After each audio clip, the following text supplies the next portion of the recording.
soon see peculiar formations that are of a lighter color than the surrounding terrain. These are the ashen cities, destroyed by the wrath of God. These cities were consumed by intense flames, a supernatural event that was directed by the hand of God. Today there is ash that is of lighter color than the surrounding mountains and terrain. As mentioned in the Bible, this is a desolate area where nothing grows.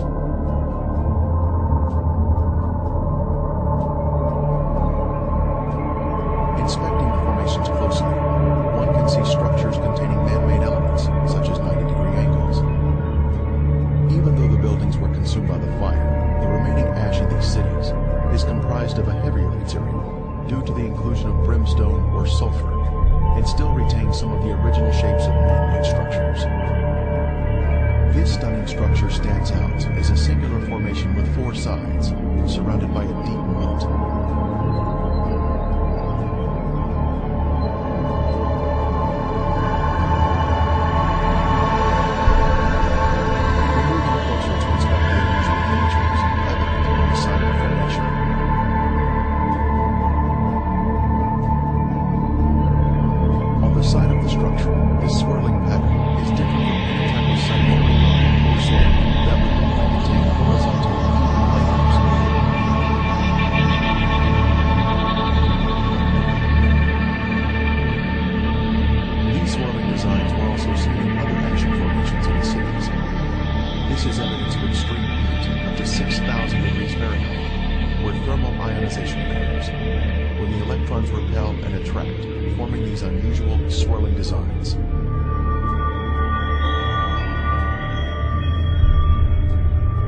In Lot's day, this area was a swirling cauldron of death and destruction, rained down from the Lord in heaven.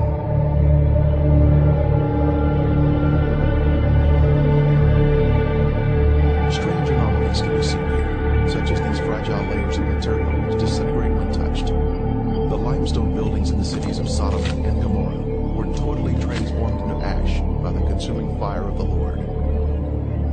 Evidence of this destruction is revealed in the white gypsum anomalies in the area, including unusual shapes of chalk-like material, which is not found in other parts of the country.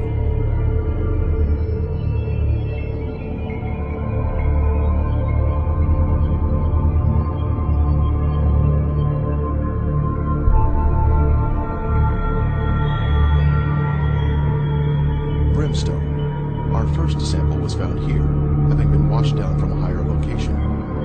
This is the heavenly marker left behind, which proves the sites to be the real Sodom and Gomorrah. Ron Wyatt was the original discoverer of these cities in 1989, and he now describes the brimstone found here. And we're down in Sodom and Gomorrah still. Right in front of you see some unusual looking spots. This shows the layer of ash.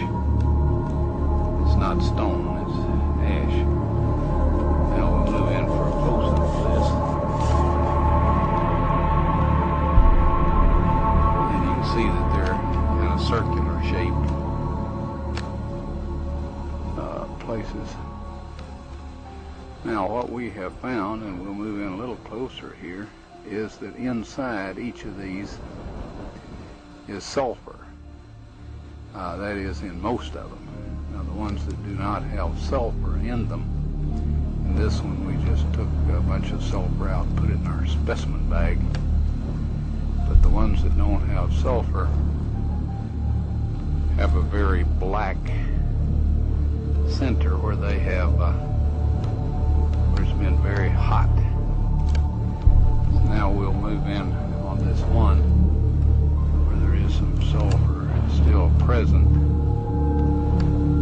and back off just enough so you can see what we're up to here, and we'll go collect that sample in a bag.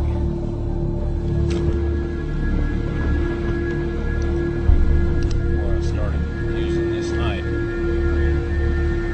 sharp.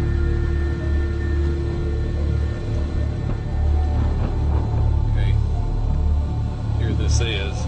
And we have collected some more, and it smells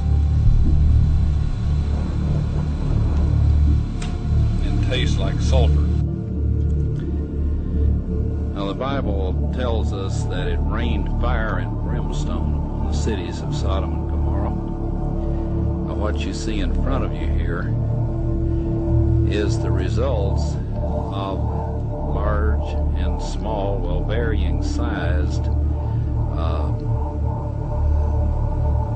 chunks of sulfur, burning sulfur that have hit. And what we find here is that God rained this burning sulfur down upon the city, and rain is a perfect description of it. It landed just in the pattern that rain would fall, and the stuff, of course, the accumulative heat of all of this upon the city set the entire thing ablaze. The flashpoint of every material there, metal, stone, of course the people, and everything burned, and this sulfur continued to burn, and it vitrified the material around it after it had burned it all up, sealed itself off from the oxygen, and then of course smothered itself out. And in each of these little crystalline capsules here is a varying size chunk of sulfur, and there are millions of these in these ashes that we have here. Now, some of them we have cracked open so you can see the sulfur inside, and others we have left intact, but there are millions of these here. So this shows that God indeed rained fire and brimstone upon these cities. And if you look in your dictionary,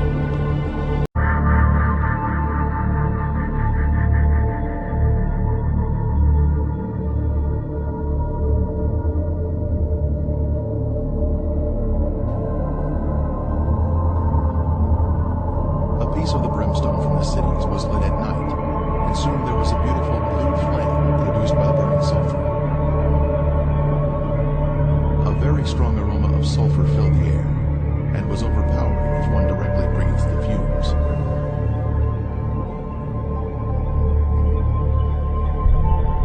This brimstone is made of monoclinic, white sulfur that has been burned or cooked at a high temperature. It is quite different from natural sulfur that is formed in geothermal areas. Samples were taken to a lab for analysis.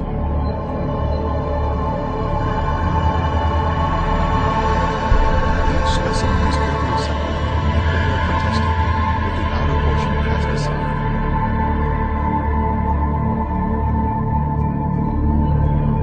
The results proved to be quite amazing.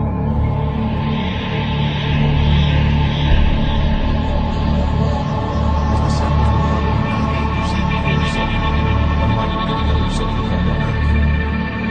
This pure, cooked sulfur is the heavenly marker that was left behind to show the world that the Lord, without a doubt, destroyed these sinful cities at His command. Critics have said that the sulfur is from volcanic activity, but that type of rhombic sulfur is only 40% sulfur and is of a crystalline form.